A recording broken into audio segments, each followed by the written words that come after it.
1901। ये है कि for the design of a storm water in a drainage area if time of concentration is 20 minute then duration of rainfall will be taken as 20 minute ही लिया जाएगा। ये एक graph दे रखा है बीओडी मिलीग्राम पर लीटर में वर्सेस टाइम। तो अगर बात करें बीओडी की, तो बीओडी जो है फर्स्ट स्टेज बीओडी और सेकंड स्टेज बीओडी। अब फर्स्ट स्टेज बीओडी का पता नहीं, लेकिन दूसरी जो सेकंड स्टेज बीओडी है वो नाइट्रिफिकेशन डिमांड की वजह से आती है। The tolerance limit for BOD 5 in marine environment disposal is 100 milligram पर लीटर, ये दिया हुआ है। इसके अलावा एक म्यूनिसिपल सीवेज वेस्ट है जिसकी बीओडी 5 200 मिलीग्राम पर लीटर है। To dispose it into sea minimum efficiency of sewage treatment plant 50% होनी चाहिए, क्योंकि इसकी बीओडी 30% और एक्सेप्टेबल इसकी बीओडी 200 मिलीग्राम पर लीटर, एक्सेप्टेबल 100 मिलीग्राम पर लीटर। तो 50% इसको ट्रीट करेगा तब जाके 100 तक आएगी। Most suitable and latest expensive disposal unit in rural areas is septic tank और shallow ponds in which dissolved oxygen is present at all depths are called aerobic ponds. A waste stabilization pond can be aerobic हो सकता है, anaerobic हो सकता है, facultative भी हो सकता है। waste stabilization pond sludge digestion के स्टेप्स 3 स्टेप होती है मेनली। पहली स्टेप होती है हाइड्रोलाइसिस। हाइड्रोलाइसिस में क्या होता है, particulate matter is converted to soluble compounds that can be hydrolyzed further to simple monomers। particulate matter है उसको कन्वर्ट करेंगे हम soluble compounds में और उसके बाद उसको हाइड्रोलाइज कर देंगे और उससे बनेगा सिंपल मोनोमर। उसके बाद होता है फर्मेंटेशन और एसिडोजेनेसिस। इसमें क्या होता है, तो इसमें amino acids, sugars and some fatty acids are degraded. Final products of fermentation like CO2, hydrogen and acetate etc are precursors of methane formation। अब precursors मतलब ये मीथेन फॉर्मेशन का रास्ता तय कर देते हैं, यानी कि उनके फॉर्मेशन को आसान बना देते हैं। और उसके बाद आता है मीथेनोजेनेसिस। तो जो फर्मेंटेशन है उसको एसिडोजेनेसिस भी बोलते हैं और मीथेनोजेनेसिस एक एनारोबिक प्रोसेस होता है। अब जो मीथेनोजेनेसिस होता है इसमें इससे पहले होता क्या है कि जो फर्मेंटेशन है उसमें एमिनो एसिड, शुगर्स और फैटी एसिड इनका डिग्रेडेशन होगा, तो CO2, H2 और एसीटेट आदि बनेंगे। उसके बाद फिर मीथेन फॉर्मेशन हो जाएगा और फिर मीथेनोजेनेसिस होगा, ऐसा कुछ होता है। और फिर एल्गी की बात करें ऑक्सीडेशन पॉन्ड के अंदर, तो एल्गी जो होती है ऑटोट्रॉफिक फोटोसिंथेटिक ऑर्गेनिज्म होते हैं and even though they do not utilise organic compounds directly yet play significant role in the natural purification process. In the presence of sunlight algae mobilise the waste products. Waste product कौन कौन से, CO2, NO3-, PO4 3- etc of heterotrophic bacteria, यानी कि mobilise करती है waste products को of heterotrophic bacteria while obtaining energy from sunlight. ठीक है, इसके अलावा ये जो होते हैं ऑटोट्रॉफिक और फोटोसिंथेटिक ऑर्गेनिजम्स होते हैं और do not utilise organic compounds directly, पर ये फिर भी सिग्निफिकेंट रोल प्ले करते हैं in natural purification process. In high rate trickling filter when recirculation ratio is 1 then recirculation factor will be more than 1। क्यों? क्योंकि देखो रीसर्कुलेशन फैक्टर जो होता है वो होता है 1 + R/1 + पॉइंट R का होल स्क्वायर। अब यहाँ पे R जो है वो रीसर्कुलेशन रेशियो है, इसकी वैल्यू जब 1 रखेंगे तो रीसर्कुलेशन फैक्टर की वैल्यू ग्रेटर देन 1 तो नहीं आएगी यार, देखना पड़ेगा। तो नहीं, सही बात है, क्योंकि 2/1.21 है, इसकी वैल्यू तो ग्रेटर देन 1 ही आएगी। उसके बाद बात करते हैं प्राइमरी सेडिमेंटेशन टैंक की। तो primary sedimentation tank is not required in extended aeration system while required in, जो प्राइमरी सेडिमेंटेशन टैंक है वो एक्सटेंडेड एरेशन सिस्टम में ज़रूरत नहीं होती, लेकिन किस में ज़रूरत होती है, ये होती है activated sludge process, trickling filter, इसके अलावा tapered activated sludge process using oxygen for aeration. इन सब में प्राइमरी सेडिमेंटेशन टैंक की जरूरत पड़ती है। Primary sedimentation tank is not required in extended aeration system because in this process there is, इसमें क्या होता है कि डिटेंशन टाइम काफ़ी ज़्यादा होता है, फूड बाई बायोमास रेशियो भी कम होता है, एमएलएसएस कंसंट्रेशन भी ज़्यादा होती है, which maintain culture in endogenous phase. अच्छा, और primary sedimentation tank is frequently but grit chamber and comminutor are often provided for screening. जो प्राइमरी सेडिमेंटेशन टैंक है वो तो काफ़ी फ्रिक्वेंटली यूज होता है, लेकिन जो ग्रिड चैम्बर, कम्युनिकेटर जो होते हैं ये बहुत ही ओपनली प्रोवाइड होते हैं स्क्रीनिंग के अंदर। अगर एक नेशनल हाईवे है प्लेन टेरेन में और इसकी रूलिंग डिजाइन स्पीड जो है वो 100 किलोमीटर पर आवर है with super elevation 0.07 and friction coefficient 0.145, तो जो रूलिंग मिनिमम रेडियस होगी ऐसे हॉरिजॉन्टल कर्व की वो कितनी होगी? तो प्लेन टेरेन दे रखा है, इसके अलावा रूलिंग डिजाइन स्पीड दे रखी है। फॉर्मूला होता है E + F = V²/127R। पुट कर दो, आंसर आ जाएगा। और बाकी ऑप्शन से चेक करके हम कर सकते हैं इसको इजीली, अगर ज़्यादा हार्ड कैलकुलेशन है तो। एक और न्यूमेरिकल है, इसमें क्या दे रखा है कि एक सर्कुलर कर्व है जिसकी रेडियस 200 मीटर है, कोफिशिएंट ऑफ लेटरल फ्रिक्शन दे रखा है 0.15 और जो डिजाइन स्पीड है वो है 40 किलोमीटर पर आवर। तो जो इक्विलिब्रियम सुपर एलिवेशन होगा, equal pressure on inner and outer wheel would be, तो कितना होगा? तो E + F = V²/127R। E है ये और F की वैल्यू बात करें, E तो हमें नहीं पता, लेकिन F है 0 क्यों? इक्विलिब्रियम सुपर एलिवेशन के लिए। ठीक है, इक्वल टू V²/127R। यहाँ से हमारे पास E की वैल्यू आ रही है 0.0629, मतलब ऑलमोस्ट 6.3%। तो ठीक है, इतना ही आ जाएगा। अब हम पढ़ेंगे लॉस एंजलस एब्रेजन टेस्ट 1913। इसमें क्या है, the drum is normally rotated eight A speed of 30 से 33 RPM। If we increase the speed, then its standard value, then there will be greater rubbing between aggregates and steel balls, so abrasion value will be increased. That will show that aggregates are weak in abrasion, but actually they are not. Abrasion value जो होती है W1/W × 100, W1 = weight of abraded aggregates passing through 1.7 mm sieve, W = weight of aggregate specimen। अब ये है Tresaguet construction was started in 1764 AD in France. Telford construction was started in 1803 AD in London, England. Macadam construction was started in 1815 AD in England. CBR construction was started in 1928 AD in USA.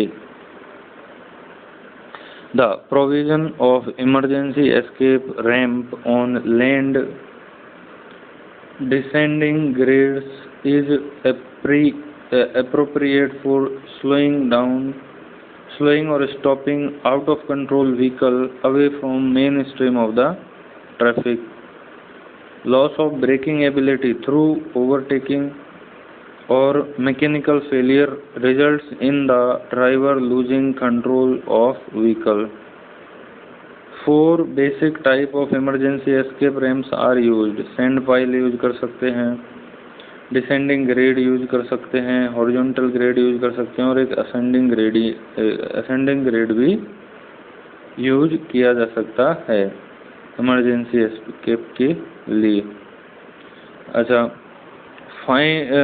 एक resultant value पता करनी है retardation की, मीटर/सेकंड² में retardation, और longitudinal friction coefficient जो है वो 0.4 दे रखा है।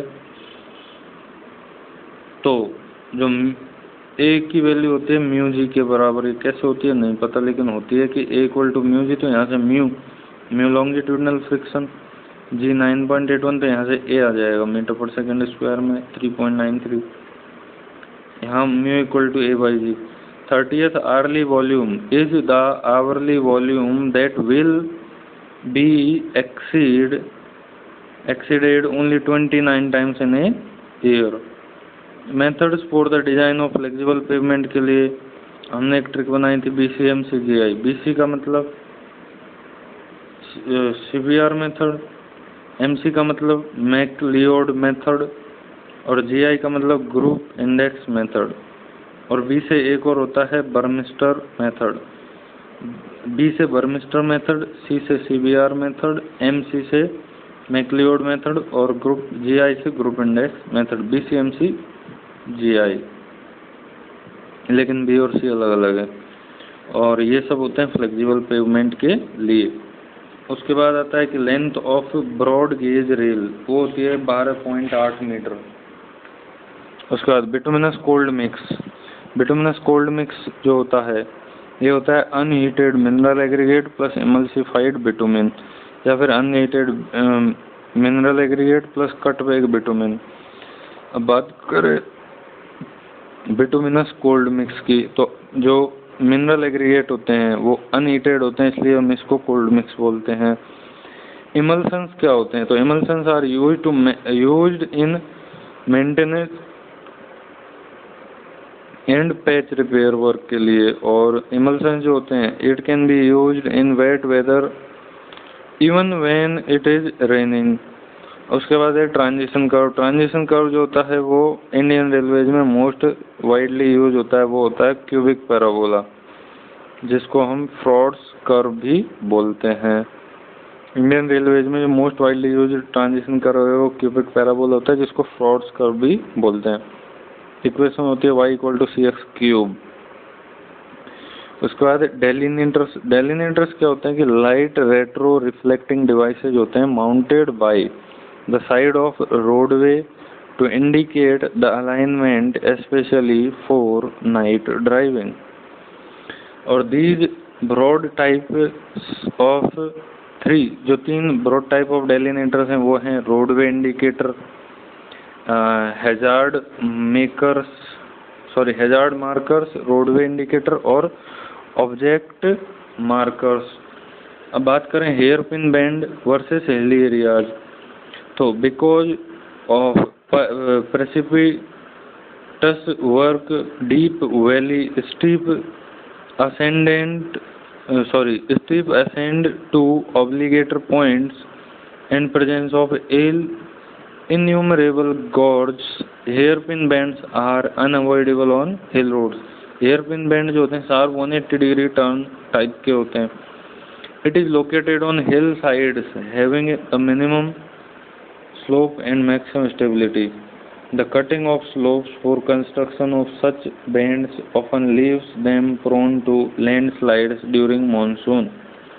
जो मिनिमम डिजाइन स्पीड होती है हेयर पिन बैंड की वो 20 किलोमीटर पर आवर तो रखनी ही होती है। Items of hill road which helps in prevention of landslide during monsoon. Monsoon के दौरान लैंडस्लाइड को बचाने के लिए रिटेनिंग वॉल, ब्रेस्ट वॉल और इसके अलावा कैच वाटर ड्रेन जो कि रोड के अलोंग प्रोवाइड किए जाते हैं, ये सब लैंडस्लाइड से बचाते हैं। लेकिन जो हेयर पिन बैंड है वो लैंडस्लाइड से बचने में हेल्प नहीं करती है। उसके बाद है कि एक ब्रॉड गेज रेलवे ट्रैक है। For broad gauge railway track grade compensation is 0.04% पर डिग्री ऑफ कर्व। अब जैसे 4 डिग्री कर्व है तो उसके लिए 0.16% ग्रेड कंपेंसेशन हो जाएगा। वर्साइन एच ऑफ कर्व क्या होती है, L²/8R कर्व के केस में होती है। ट्रांजिशन कर्व जो होता है is provided on horizontal curve. जो ट्रांजिशन कर्व है वो हॉरिजॉन्टल कर्व पर प्रोवाइड किया जाता है। क्यों किया जाता है, to gradually introduce centrifugal force between the tangent point and beginning of the circular curve to avoid sudden jerk on the vehicle। इसके अलावा enable the driver to turn the steering for his own comfort and security, और इसके अलावा enable gradual introduction of the designed super elevation and extra widening to prevent extra widening of pavement at the start of a circular curve. उसके बाद summit curve से के बारे में चीज़ें दी है कि there is no problem of discomfort on summit curve because centrifugal force and weight acts in opposite direction. Only problem in designing summit curve is to provide adequate sight distance. The stopping sight distance or absolute minimum sight distance should invariably be provided at all sections of the road system and also on summit curves. Transition curves are provided on the approach to horizontal curves in order to reduce jerk to allowable levels. Transition curves are provided on the approach to horizontal curves in order to reduce jerk to allowable levels. On valley or sag curve, the available sight distance is determined based on height of headlight of vehicle, that is 0.75 meter, which in turn used only at night time driving. Valley curve को हम सैग curve भी बोलते हैं, और जो available side distance है वो headlight side distance के बेस पर डिटरमाइन की जाती है, हेडलाइट की हाइट के हिसाब से। हेडलाइट की हाइट 0.75 मीटर जनरली यूज होती है। बात करें maximum allowable grades for railways are lower than that for highways because steel wheels on steel rails have lower friction coefficient than rubber tires, इसलिए जो ग्रेड्स होते हैं रेलवेज के वो कम होते हैं हाईवेज की बजाय, क्योंकि फ्रिक्शन कम होता है वहाँ पे। सीमेंट कंक्रीट की सरफेस या high bituminous surface, thin bituminous surface, water bound macadam या फिर ग्रेवल पेवमेंट, और एक होता है अर्दन पेवमेंट। तो इसके लिए सिंपल है 4, 3, 2.5, 2 और 1.7, 4, 3, 2.5, 2 और 1.7, और या फिर ऐसे यूज कर सकते हैं कि 3 मतलब वही 4, 3, 2.5, 2 और 1.7, या फिर अच्छा एक और चीज़ ये है कि सबसे कम है 25, 33, 40, 50, 60, 25, 33, 40, 50, 60। इसको हम निकाल सकते हैं, बस ये याद होने चाहिए क्या क्या होते हैं। ये होते हैं 1.7, 2, 2.5, 3 और 4, 25, 33, 40, 50 और 60। 1.7, 2, 2.5, 3 और 4, 25, 33, 40, 50, 60। ठीक है, इतना काफ़ी है। उसके बाद 1933, if we are not able to provide OSD then we provide ISD, और ISD होता है 2 टाइम्स SSD या फिर S1 प्लस S2 अगर 2 वे रोड है। ब्रेकिंग डिस्टेंस जो होती है D = V² 2GF = V² 254F। यहाँ पे V जो होता है V/3.6। अब डिजायर्ड लाइंस जो होती हैं, desired lines are drawn on the basis of origin and destination studies. PCU क्या है? PCU shows the measure of relative space requirement of a vehicle class as compared to that of a passenger car। उसके बाद traffic counter जो होते हैं used for traffic volume study, और enoscope जो होता है used for spot speed study, floating car method, riding check method और मूविंग कार मेथड, ये होते हैं used for speed and delay study के लिए। एनोस्कोप जो होता है स्पॉट स्पीड को पता करने के लिए, जबकि फ्लोटिंग कार, राइडिंग चेक और मूविंग कार ये सब हैं, ये एक ही मेथड है एक्चुअली, और ये स्पीड एंड डिले स्टडी के लिए यूज होता है। On a right angle road intersection with two-way traffic, total number of conflict points हैं 24। 16 मेजर 8 माइनर। 16 मेजर में आते हैं 90 डिग्री क्रॉसिंग कॉन्फ्लिक्ट, जबकि 8 माइनर में 4 मर्जिंग 4 डाइवर्जिंग। ये किस में है? ये है टू वे ट्रैफिक और राइट एंगल रोड हैं दो जब। चलिए, the average spacing between vehicles in a traffic stream is 50 metre, then density of the stream क्या होगा? अब कैपेसिटी तो होता है theoretical maximum capacity 1000 V upon mass, और इसी को हम बोलते हैं डेंसिटी इनटू में वी, तो 1000 अपॉन मैस हो जाएगा डेंसिटी। बस यहाँ से आ जाएगा। Free flow speed is the speed at which traffic flow and traffic density is negligible.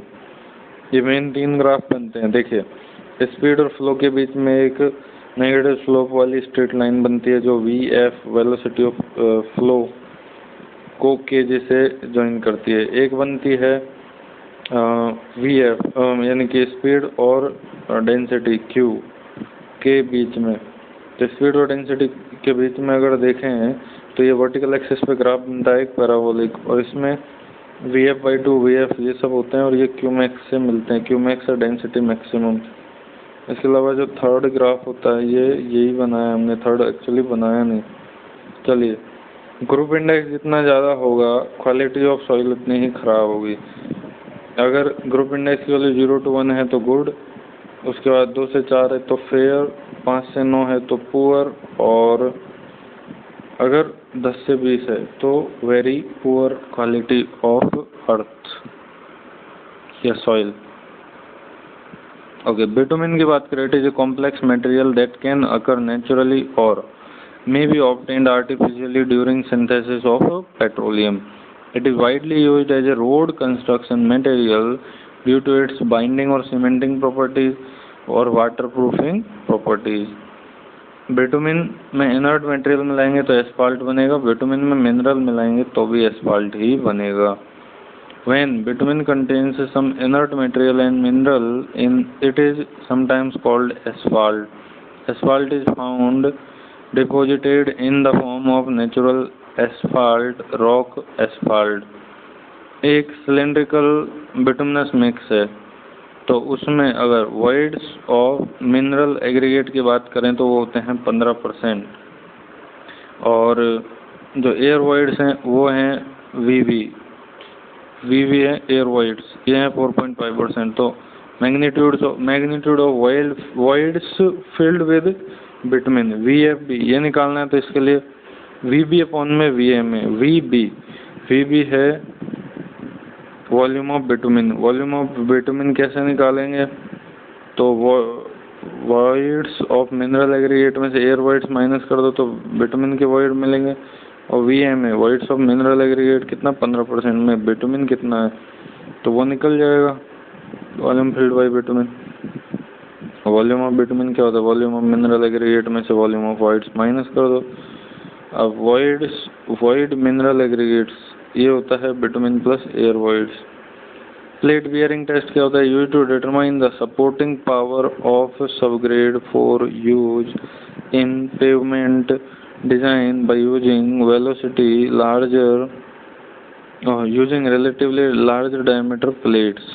This test was originally devised यानी कि presumed या तैयार किया गया था to find the modulus of subgrade reaction in Westergaard analysis for wheel load stress in cement concrete pavement। यह है plate bearing test. उसके बाद the flexible pavement layers transmit the vertical और compressive stress to the lower layers by grain to grain contact.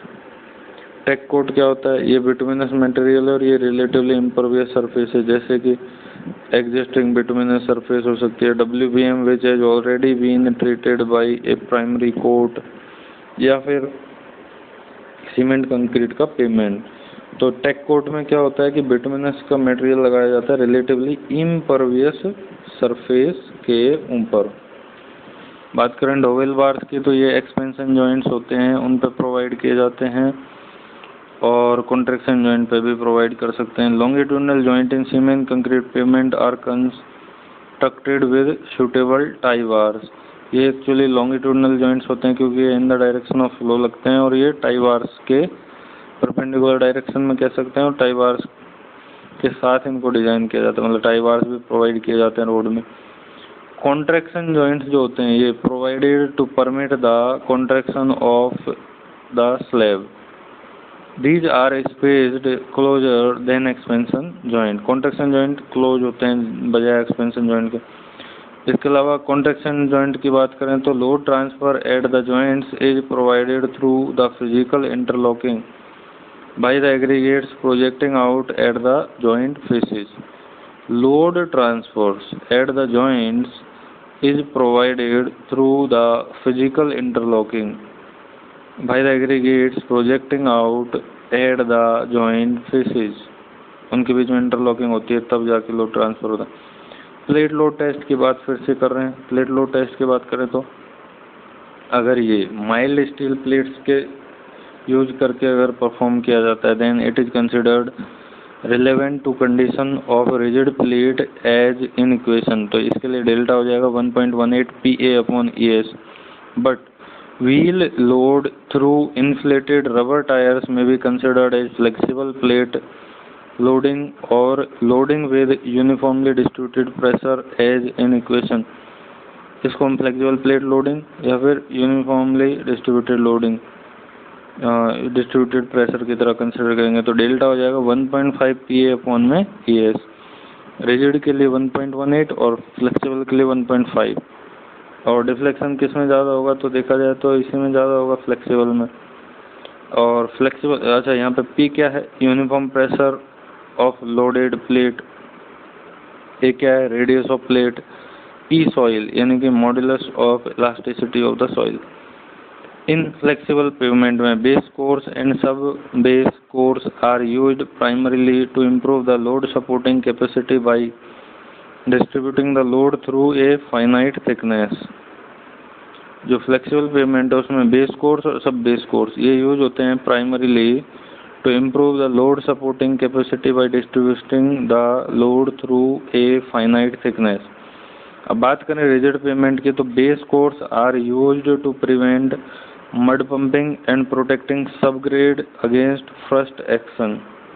Rigid pavement में जो base course होते हैं वो यूज होते हैं preventing mud pumping, protecting subgrade against frost action। Due to uniform cooling of slab, cracks will form at the center because corners and edges are free to contract।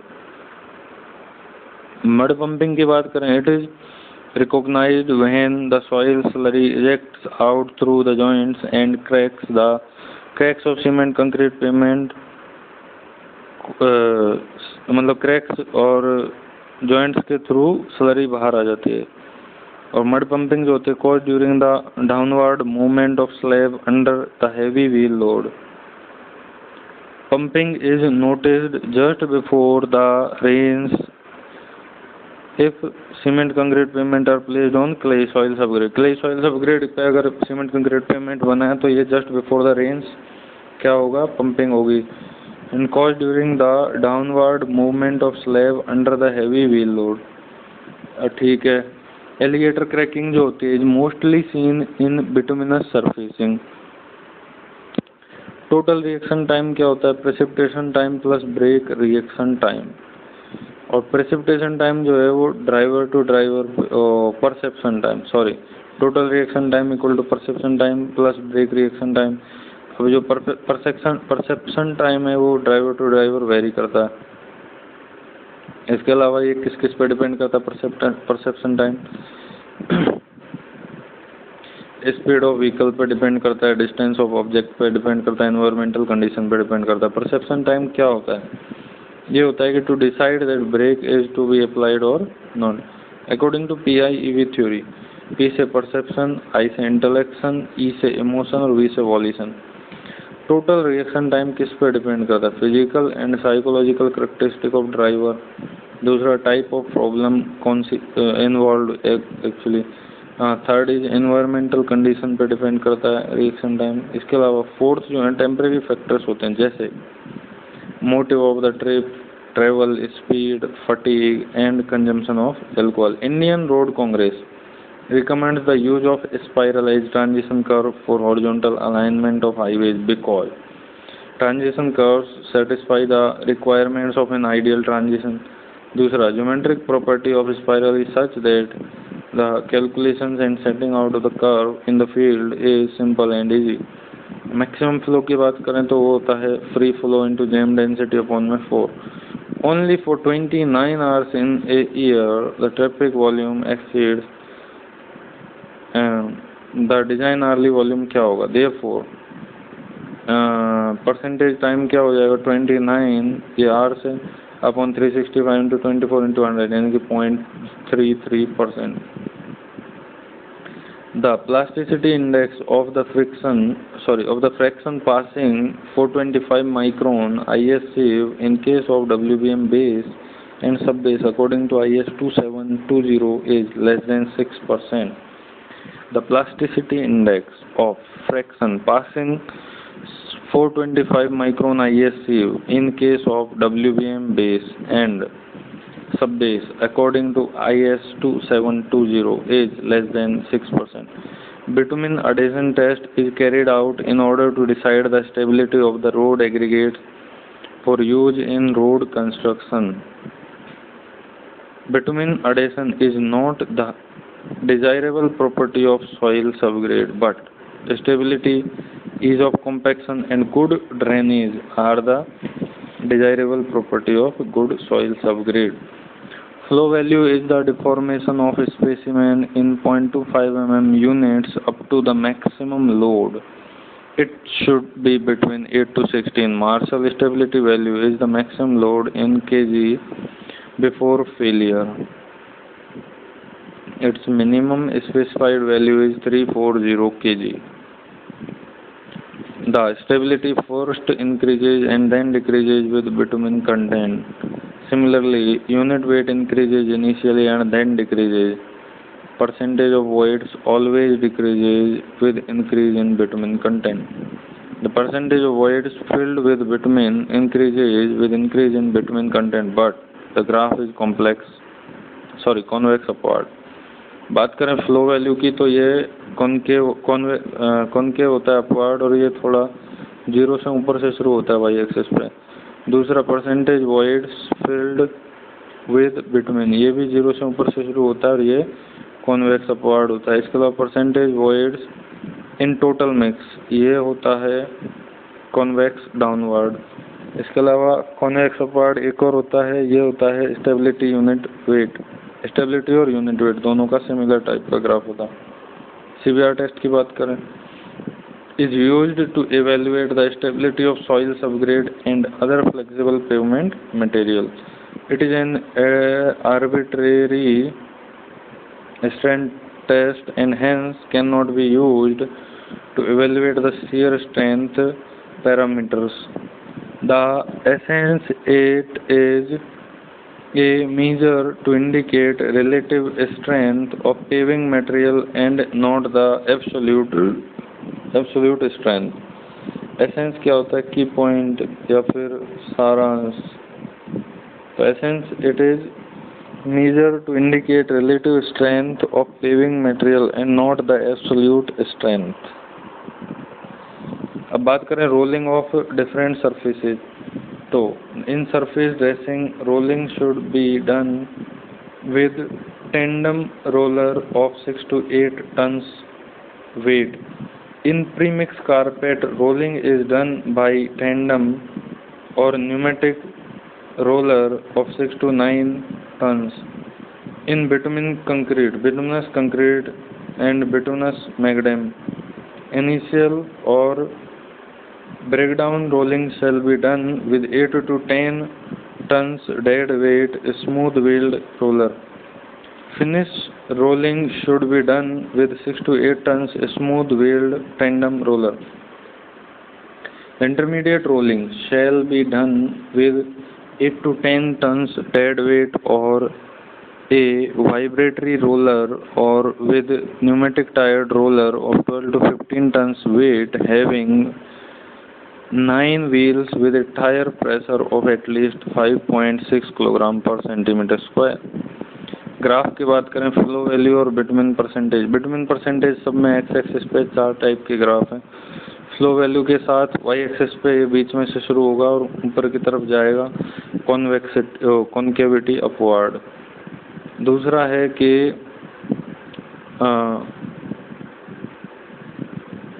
Voids filled with bitumen, percentage voids filled with bitumen, ये भी हवा में शुरू होता है और ये ऊपर की तरफ जाता है पैराबोलिक टाइप का, और ये जो है कॉन्वेक्स अपवर्ड होता है। इसके अलावा percentage voids and total mix, ये एक्चुअली रेक्टेंगुलर पैराबोलिक शेप का होता है अगर देखें तो। Percentage voids in total mix. बात करें शिफ्ट ऑफ ट्रांजिशन कर्व की तो वो होता है L²/24R। साइकोलॉजिकल वाइडनिंग जो होती है WP वो होता है V/9.5√R और मैकेनिकल होती है NL²/2R।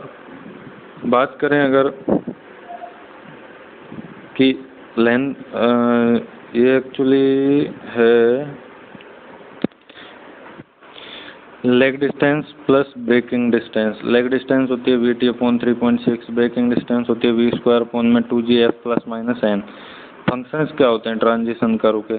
To gradually introduce centrifugal force between tangent points and the beginning of the circular curve. So rate of change of super elevation should be small, constant and consistent. It means that radius of transition curve should consistently decrease from infinite to the tangent point 2R at the start of circular curve. Another function of transition curve is to introduce designed super elevation gradually. The extra widening of the pavement at the start of circular curve should be introduced gradually, or transition curve helps in this. Length of transition curve in plain और rolling terrain क्या होता है 2.7 V²/R। Mountainous और steep terrain में V²/R।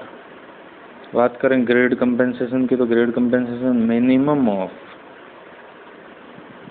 मतलब maximum तो 75/R provide किया जाता है, लेकिन हम actually grade compensation minimum of लेते हैं 30+R/R और 75/R। जो भी कम है उसे हम प्रोवाइड करेंगे ग्रेड कंपेंसेशन के फॉर्म में। और अगर ये ग्रेड कंपेंसेशन प्रोवाइड करवाने के बाद अगर 4.4% से कम आ रहा है अगर कंपेंसेटेड ग्रेडिंग, तो हम उसको 4% कंसिडर करते हैं। For the relationship U = 55 - 0.44 K, what will be the maximum flow in vehicle per hour? तो हमें पता है Q = KU फॉर्मूला होता है, इसमें U दे रखा है, K से मल्टीप्लाई करेंगे, स्क्वायर टर्म में एक इक्वेशन बनेगी। अब मैक्सिमम फ्लो के लिए dQ/dK की वैल्यू 0 कर दो, यहाँ से K की वैल्यू मिल जाएगी, पुट कर दो इक्वेशन में, Q की मैक्सिमम वैल्यू मिल जाएगी।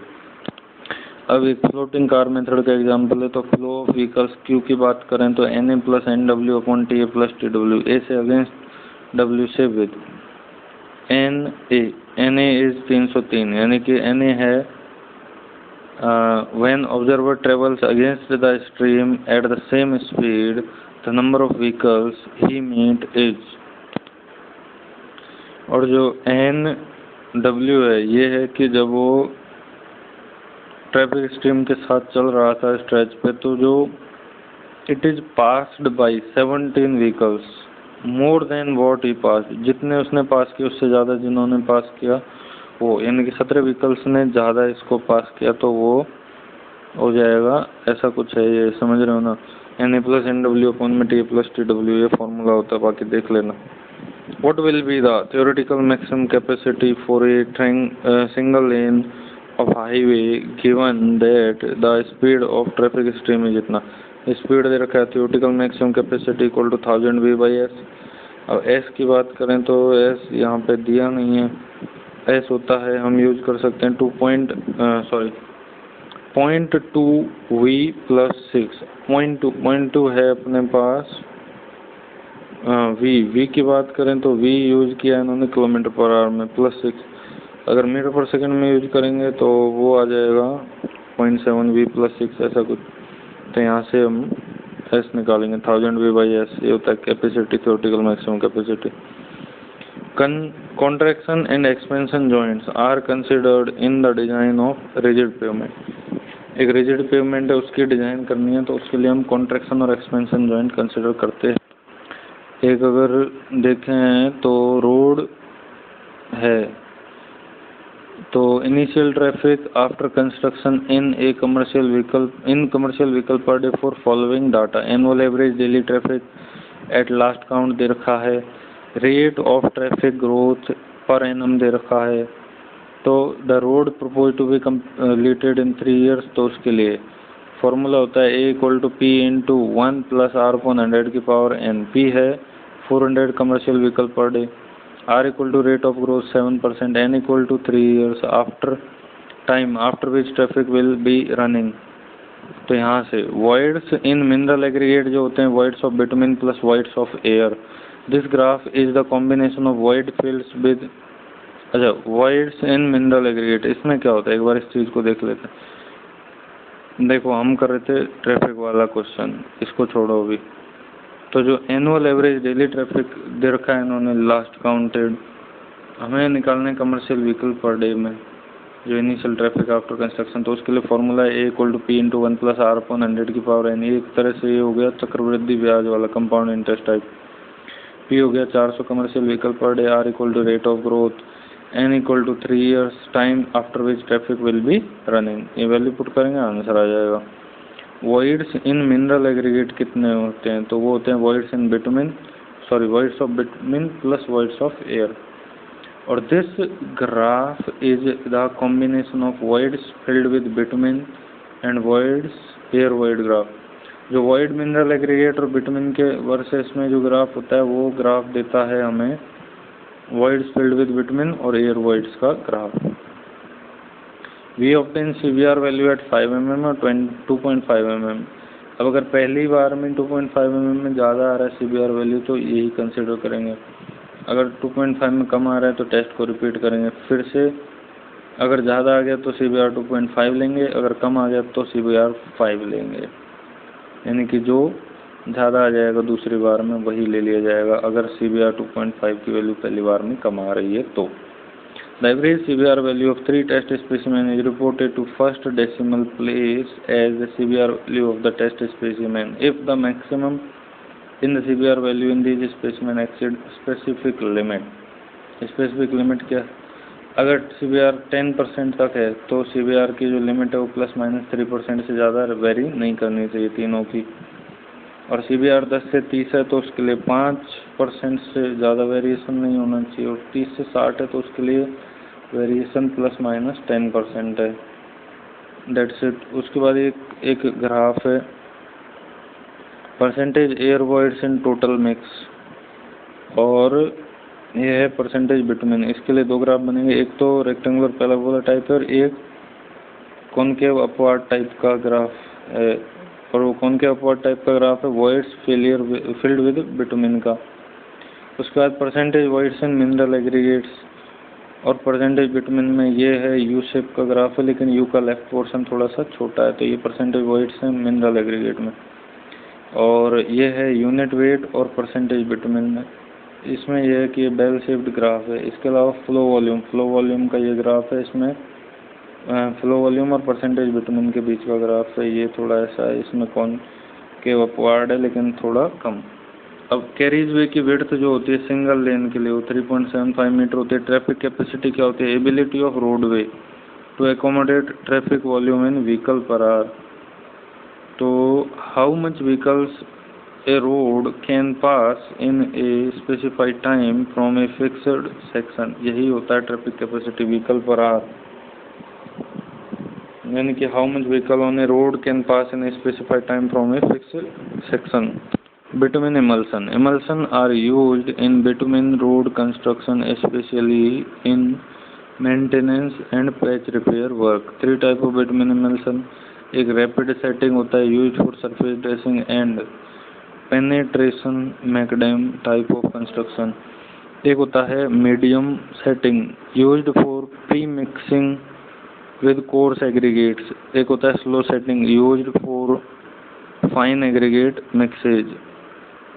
फाइन एग्रीगेट के लिए स्लो सेटिंग, मीडियम सेटिंग होता है pre mix with coarse aggregate, और एक होता है रैपिड होता है surface dressing and penetration macadam type construction. Single lane carriageway की विड्थ होती है 3.75 मीटर। ट्रैफिक कैपेसिटी क्या होता है, तो ability of roadway to accommodate traffic volume in vehicle per hour, ये होती है ट्रैफिक कैपेसिटी, यानी कि how much vehicles a road can pass in specified time from a fixed section. The stopping side distance depends upon total reaction time of driver, SSD जो है वो, speed of vehicle and efficiency of brakes। traffic density जो होती है vehicle per kilometer। The shoulder provided along the road edge should be rougher than traffic lanes। The shape of camber is best suited for cement concrete pavement is straight line। Standard for testing of road macadam in aggregate impact test 14 kilogram weight 38 centimetre drop. ये जो होता है aggregate impact test में जो road macadam के लिए जो standard होता है टेस्टिंग के लिए, standard for testing of road macadam in aggregate impact test, ये होता है 14 किलोग्राम वेट का हैमर 38 सेंटीमीटर से ड्रॉप करेंगे 15 blows aggregate impact test. In Los Angeles abrasion test on aggregate, if the speed of drum is increased to 50 RPM or else, ऐसा कुछ चाहिए तो एब्रेजन वैल्यू भी इंक्रीज हो जाएगी। सही बात है, ज़्यादा क्रश होंगे वो, और ज़्यादा क्रशिंग होगी तो छनने में ज़्यादा आएंगे, और जितनी ज़्यादा अमाउंट छनेगी उतनी ज़्यादा हम क्रशिंग वैल्यू कंसिडर करते हैं, एब्रेजन वैल्यू भी कंसिडर करते हैं। For a pavement design the recommended safe lateral coefficient of friction कितना होता है, 0.15 होता है। Okay, SSD greater than SSD OSD से कम होता है।